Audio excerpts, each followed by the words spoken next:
Suid-Kaap, her husband Neil, and two boys lost everything they owned in the Knysna fires. When her husband went back to the rubble of their house, he found their wedding ring. You can literally say their marriage went through the fire and came out stronger than ever before. We had a Skype interview with Colette to hear her story firsthand. Tell me more about the fire that destroyed your house. Okay, so on Wednesday evening, we went home at about 4 o'clock, and we were busy cleaning the house.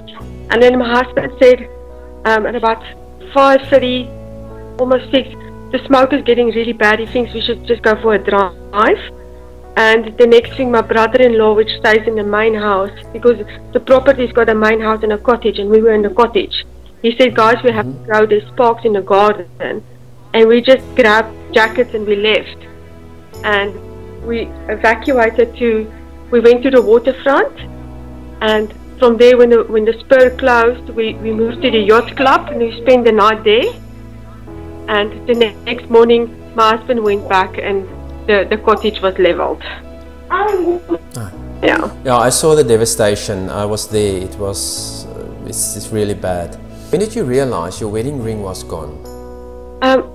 When we left, when we were at the spur, everybody heard Knysna Heights were on fire, and we kind of thought, okay, it's because the property is next to a municipal ground with lots of fynbos, and and it's a wooden railing, and the inside of the cottage was all wood floors, wood walling.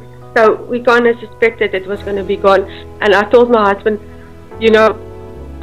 because I was doing dishes, I didn't think of grabbing my ring. And that's when I realized I don't have any jewelry on. I just had earrings on. So, yeah.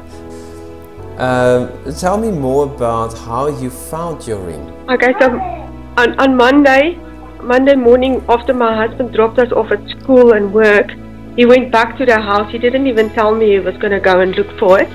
And he dug for about an hour and a half through mud and cables and all kinds of things. And he found my ring, and he messaged me and said, can I come see you at your office quickly? And I said, yeah, of course. You can just come in anytime. And he came with the little jewelry box and he said, look what I found. And it was just, that's he found in the picture that was on Facebook. Yeah, it's like getting married all over again, actually. Yes, yeah. And also the ring, because you had it made 13 years ago, so it's very special to me. It's not the value of the ring, it's the sentimental value. So, yes. Yeah. And otherwise, do you have at least a place to stay now, and is everything We were lucky, one of the class moms, because my youngest one is autistic, and he's it's a small school, but the community is really close to each other. One of her friends manages the Pazula letting, so she got us a place here for a week, and going overseas the end of the week in the house for a month. So at least that gives us a month to look at other rentals and. Okay. Was it your own house or did you rent? It's my father-in-law's house. So he's in Canada at the moment. He's coming back and having the house fixed, and he's going to sell it. Thank you very much for your the interview. No, that's fine. I appreciate it really, and I hope all the blessings on you and your family. Thank you very much. Also in the future. I know it was a traumatic time in your life. But I really hope that you can stand out of the ashes and go forward. Thank you very much.